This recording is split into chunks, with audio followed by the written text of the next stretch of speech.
Discussing about not the summary but the audiobook Rich Dad Poor Dad, and let's get our uh, book started.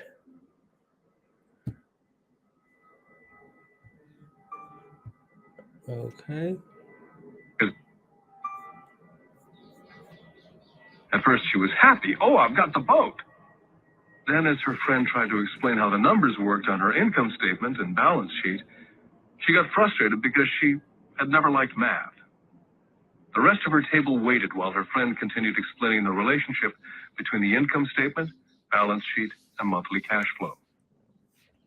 Suddenly, when she realized how the numbers worked, it dawned on her that her boat was eating her alive.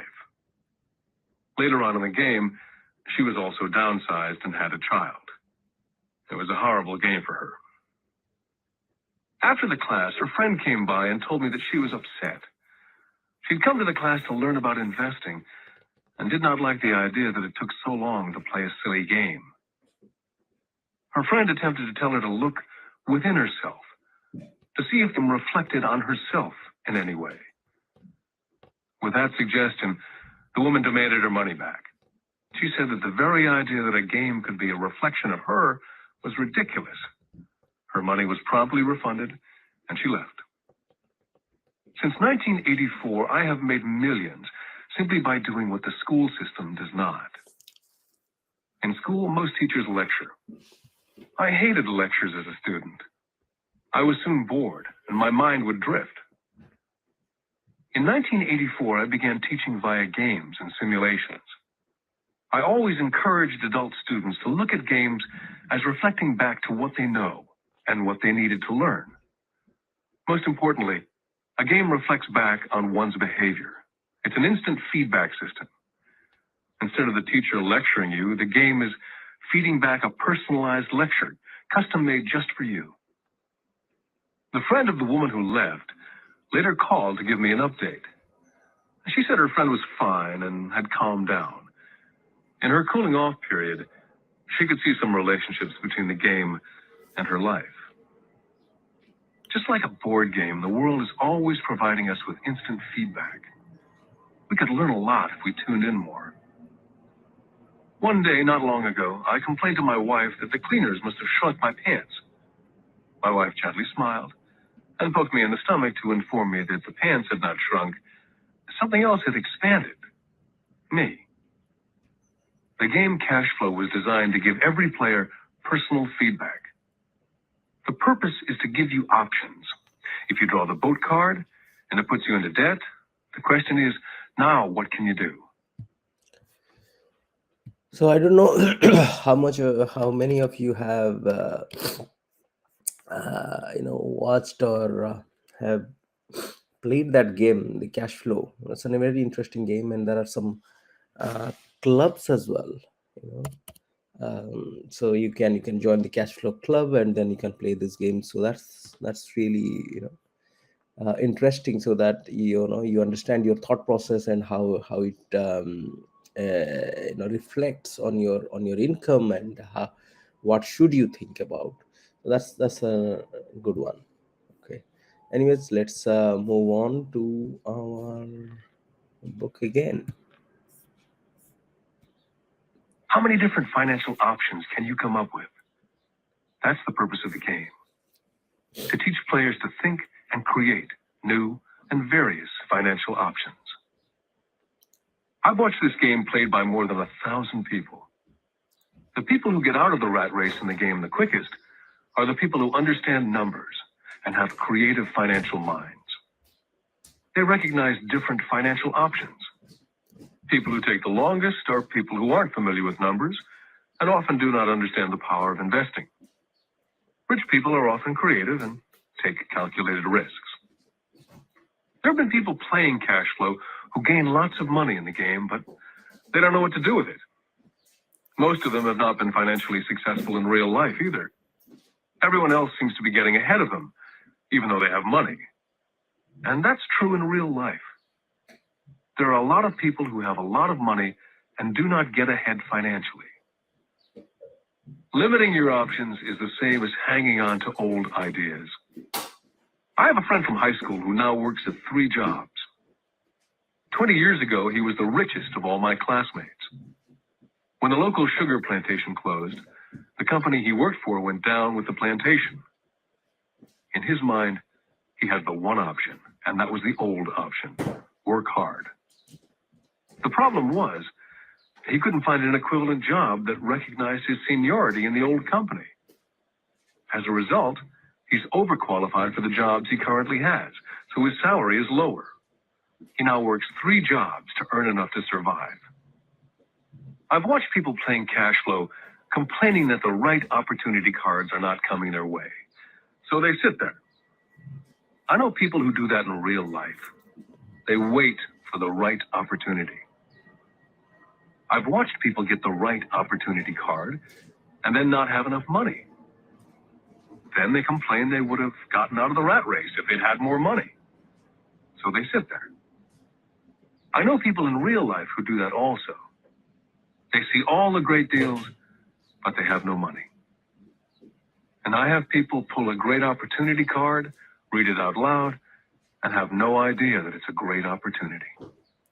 They have the money, the time is right, they have the card, but they can't see the opportunity staring at them. They fail to see how it fits into their financial plan for escaping the rat race. And I know more people like that than all the others combined. Most people have an opportunity of a lifetime flash right in front of them, and they fail to see it. A year later, they find out about it after everyone else got rich. Financial intelligence is simply having more options. If the opportunities aren't coming your way, what else can you do to improve your financial position? If an opportunity lands in your lap and you have no money and the bank won't talk to you, what else can you do to get the opportunity to work in your favor? If your hunch is wrong and what you've been counting on doesn't happen, how can you turn a lemon into millions? That is financial intelligence. It's not so much what happens, but how many different financial solutions you can think of to turn a lemon into millions. It's how creative you are in solving financial problems. Most people only know one solution: work hard, save, and borrow. So why would you want to increase your financial intelligence? Because you want to be the kind of person who creates your own luck. You can take whatever happens and make it better. Few people realize that luck is created, just as money is. And if you want to be luckier and create money instead of working hard, then your financial intelligence is important. If you're the kind of person who's waiting for the right thing to happen, you might wait for a long time. It's like waiting for all the traffic lights to be green for 5 miles before starting the trip.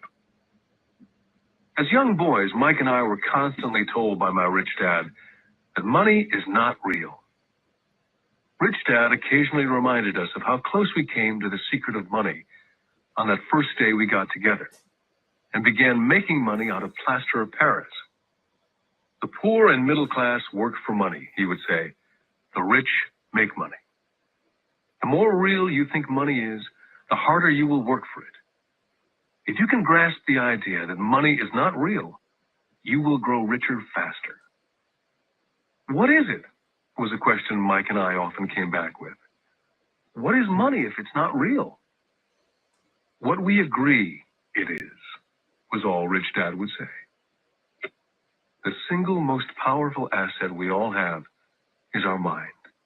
If it's trained well, it can create enormous wealth in what seems to be an instant. I'll give you a simple example of creating money. In the early 1990s, the economy of Phoenix was horrible.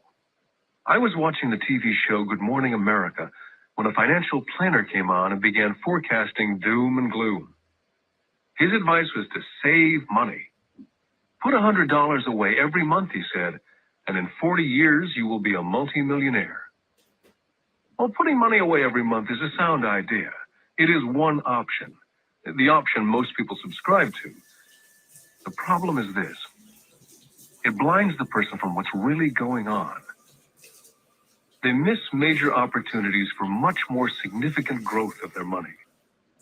The world is passing them by. As I said, the economy was terrible at that time. For investors, this is the perfect market condition. A chunk of my money was in the stock market and in apartment houses.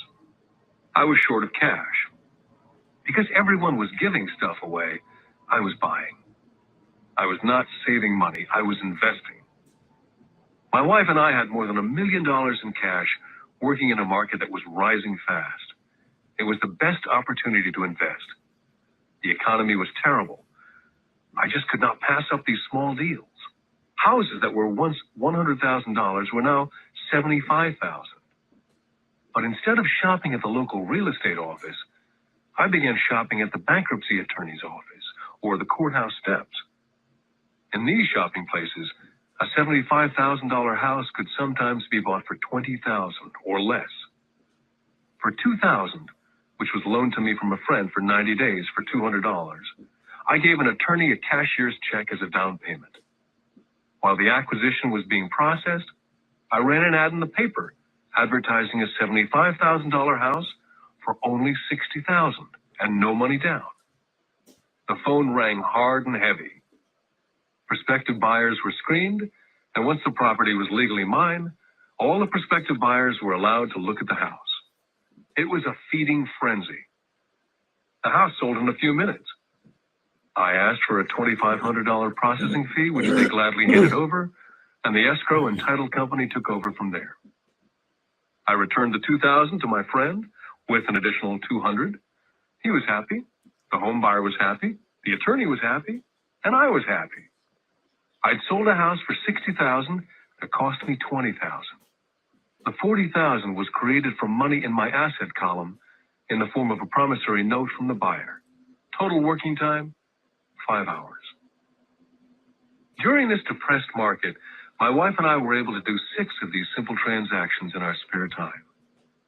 While the bulk of our money was in larger properties in the stock market, we were able to create more than $190,000 in assets, notes at 10% interest, in those 6 buy, create, and sell transactions. That comes to approximately $19,000 a year income, much of it sheltered through our private corporation. Much of that $19,000 a year goes to pay for our company cars, gas, trips, insurance, dinners with clients, and other things. By the time the government gets a chance to tax that income, it's been spent on legally allowed pre-tax expenses. This was a simple example of how money is invented, created, and protected using financial intelligence. So now, that's quite interesting how he just gave an example of how he created the money out of nowhere. So it's all about, I guess, thinking and so having being more creative about how you can have money. So this is example, I think I have heard about this kind of an example from somebody else as well, who I follow on YouTube, and he also mentioned about the same thing that he, without putting any of his money, and how he bought or he created a massive profit exactly the same way. He just got the news that or somebody connected, or he contacted someone who wanted to sell the property.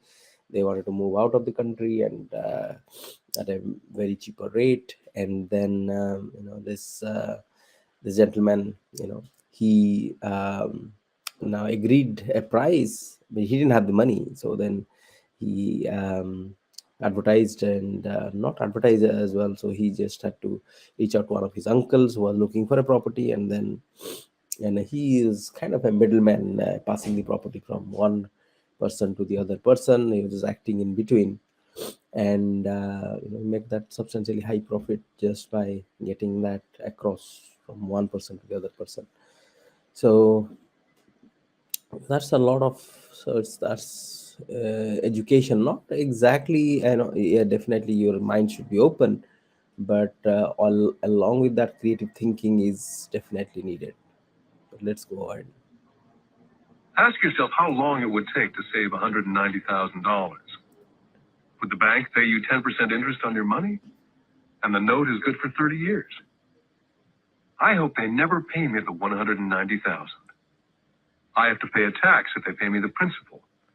And besides, $19,000 paid over 30 years is a little over $500,000 in income. The math is simple. You don't need algebra or calculus. I don't write much because the escrow company handles the legal transaction and the servicing of the payments.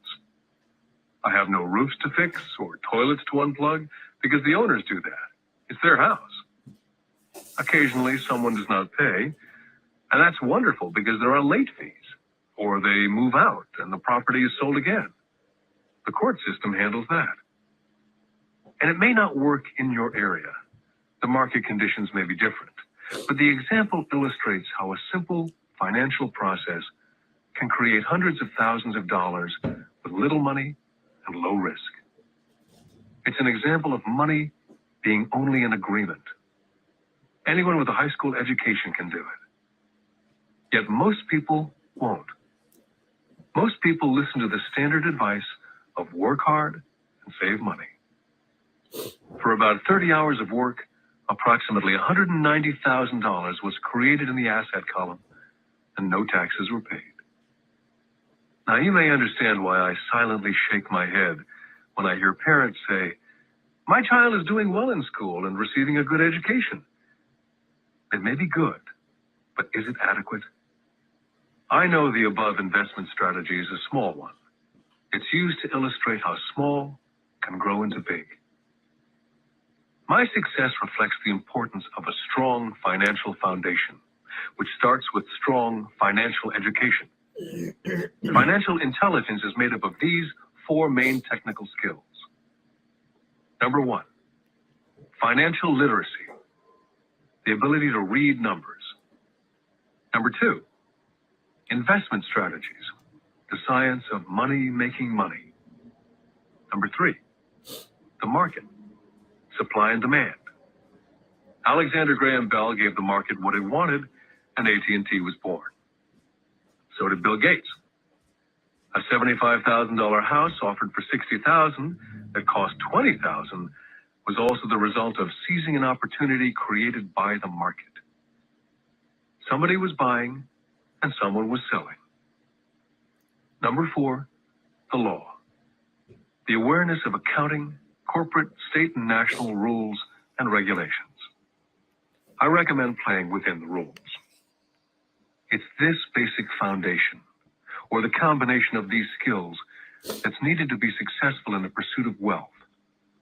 Whether it be through the buying of small homes, large apartments, companies, stocks, bonds, mutual funds, precious metals, baseball cards, or the like.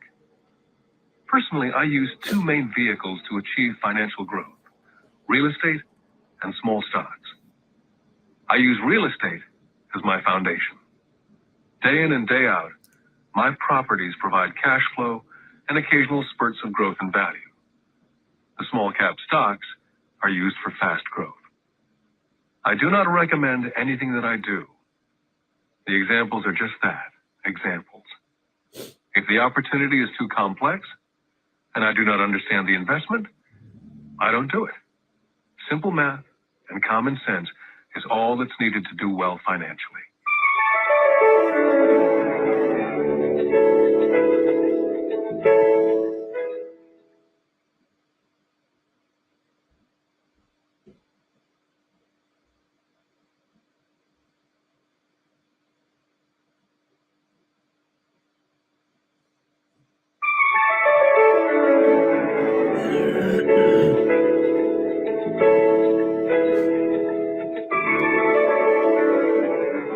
Lesson 6.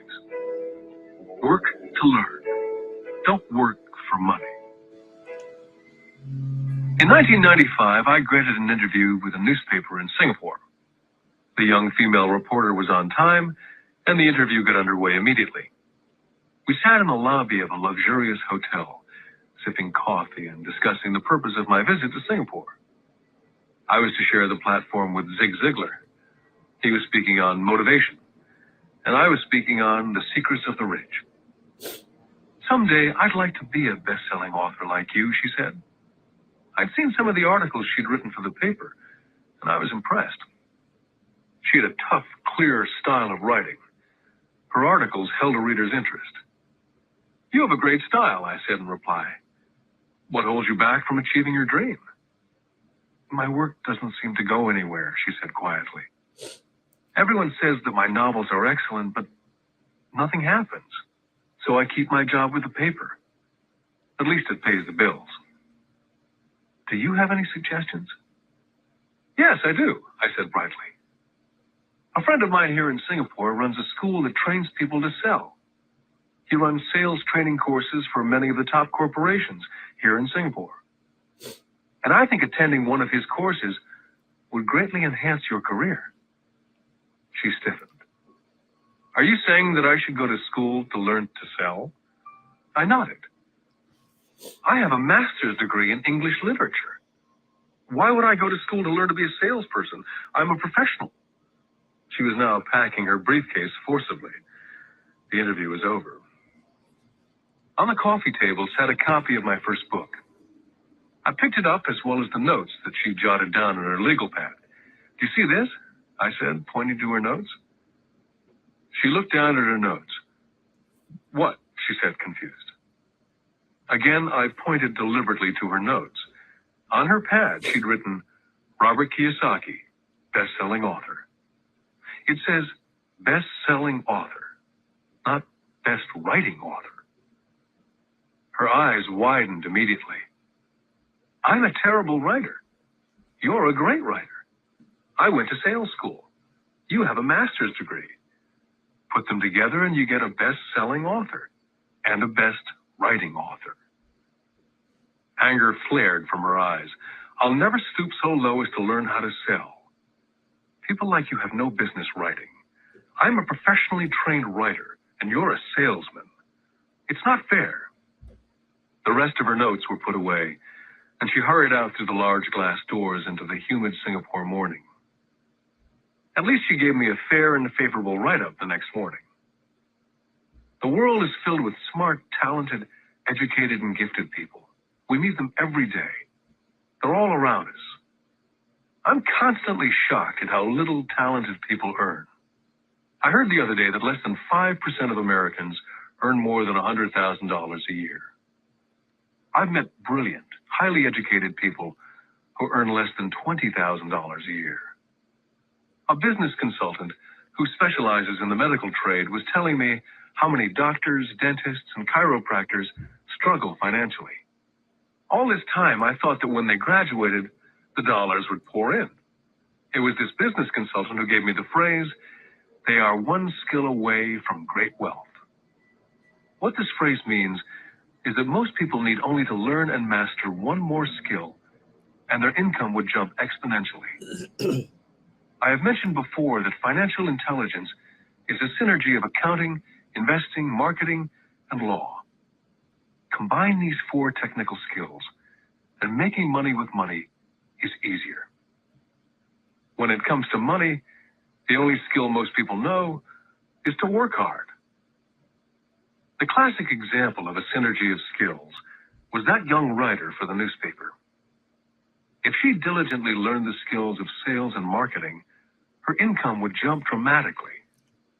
If I were her, I would take some courses in advertising, copywriting, as well as sales. Then instead of working at the newspaper, I would seek a job at an advertising agency. Even if it were a cut in pay, she'd learn how to communicate in shortcuts that are used in successful advertising. She also would spend time learning public relations, an important skill. She would learn how to get millions in free publicity. Then at night and on weekends, she could be writing her great novel. When it was finished, she'd be better able to sell her book. Then in a short while, she could be a best-selling author. When I graduated from the U.S. Merchant Marine Academy in 1969, my educated dad was happy. Standard Oil of California had hired me for its oil tanker fleet. I was a third mate, and the pay was low compared with my classmates, but it was okay for a first real job after college. My starting pay was about $42,000 a year, including overtime. And I only had to work for 7 months. I had 5 months of vacation. If I'd wanted to, I could have taken the run to Vietnam with a subsidiary shipping company and easily doubled my pay instead of taking the 5 months vacation. I had a great career ahead of me, yet I resigned after 6 months with the company and joined the Marine Corps to learn how to fly. My educated dad was devastated. Rich Dad congratulated me. In school and in the workplace, the popular opinion is the idea of specialization.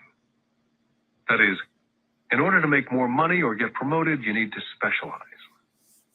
That is why medical doctors immediately begin to seek a specialty, such as orthopedics or pediatrics. The same is true for accountants, architects, lawyers, pilots, and others. My educated dad believed in the same dogma. That's why he was thrilled when he eventually achieved his doctorate. He often admitted that schools reward people who study more and more about less and less. Rich Dad encouraged me to do exactly the opposite. You want to know a little about a lot, was his suggestion. That's why for years I worked in different areas of his companies. For a while, I worked in his accounting department. Although I would probably never have been an accountant, he wanted me to learn via osmosis. Rich Dad knew I would pick up jargon and a sense of what's important and what's not. I also worked as a busboy and construction worker, as well as in sales, reservations, and marketing. He was grooming Mike and me. That's why he insisted we sit in on the meetings with his bankers, lawyers, accountants, and brokers. He wanted us to know a little about every aspect of his empire. Educated Dad thought I went to school to learn to be a ship's officer. Rich Dad knew that I went to school to study international trade. So as a student, I made cargo runs navigating large freighters, oil tankers, and passenger ships to the Far East and the South Pacific. Rich Dad emphasized that I stay in the Pacific instead of taking ships to Europe, because he knew that the emerging nations were in Asia, not Europe. While most of my classmates, including Mike, were partying at their fraternity houses, I was studying trade, people, business styles, and cultures in Japan, Taiwan, Thailand, Singapore, Hong Kong, Vietnam, Korea, Tahiti, Samoa, and the Philippines. I also was partying, but it was not in any frat house. I grew up rapidly. Educated Dad could not understand why I decided to quit and join the Marine Corps. I told him I wanted to learn to fly, but really I wanted to learn to lead troops. Rich Dad explained to me that the hardest part of running a company is managing people. He'd spent 3 years in the Army. My educated dad was draft exempt. Rich Dad told me of the value of learning to lead men into dangerous situations. Leadership is what you need to learn next, he said. If you're not a good leader, you'll get shot in the back, just like they do in business. Returning from Vietnam in 1973, I resigned my commission, even though I loved flying. I found a job with Xerox Corporation. I joined it for one reason, and it was not for the benefits. I was a shy person, and the thought of selling was the most frightening subject in the world. Xerox is one of the best sales training programs in America. Rich Dad was proud of me. My educated dad was ashamed. Being an intellectual, he thought that salespeople were below him. I worked with Xerox for 4 years until I overcame my fear of knocking on doors and being rejected. Once I could consistently be in the top 5 in sales, I again resigned and moved on, leaving behind another great career with an excellent company. In 1977, I formed my first company. Rich Dad had groomed Mike and me to take over companies, so I now had to learn to form them and put them together. My first product, the nylon and Velcro wallet, was manufactured in the Far East and shipped to a warehouse in New York, near where I had gone to school. My formal education was complete, and it was time to test my wings. If I failed, I went broke. Rich Dad thought it best to go broke before 30. You still have time to recover, was his advice. On the eve of my 30th birthday, my first shipment left Korea for New York. Today, I still do business internationally. And as my rich dad encouraged me to do, I keep seeking the emerging nations. Today, my investment company invests in South America, Asia, Norway, and Russia. There's an old cliche that goes, job is an acronym for just over broke. And unfortunately, I would say that the saying applies to millions of people. Because school does not think financial intelligence is an intelligence, most workers live within their means. They work and they pay bills. There's another horrible management theory that goes, workers work hard enough to not be fired, and owners pay just enough so that workers won't quit. And if you look at the pay scales of most companies, again, I would say there is a degree of truth in that statement. The net result is that most workers never get ahead. They do what they've been taught to do. Get a secure job. Most workers focus on working for pay and benefits that reward them in the short term, but is often disastrous in the long run. Instead, I recommend to young people to seek work for what they will learn more than what they will earn. Look down the road at what skills they want to acquire before choosing a specific profession. All right, so we'll conclude it here. But very important lesson for young people. I mean, we are starting their career. There is, as the social kind of convention, what we go through is, go for engineering or medicine or be an accountant. But what Robert suggests here is to choose a career where whatever you want you can learn from there. Okay, not based on okay what is a high paying career, but what you can learn from there so that you can mind your own business. That's why it talks about that. That means that the learnings what you get out of your working there, so you can implement it to grow your own business rather than working in somebody else's business. But it's a very very powerful book, and I think not only for the adults but for young people as well to understand and learn the lessons as they start to build their career. They should have these kind of a thought process of money and what it talks about financing or investment, marketing. So those four pillars what he talked about, that's so valid.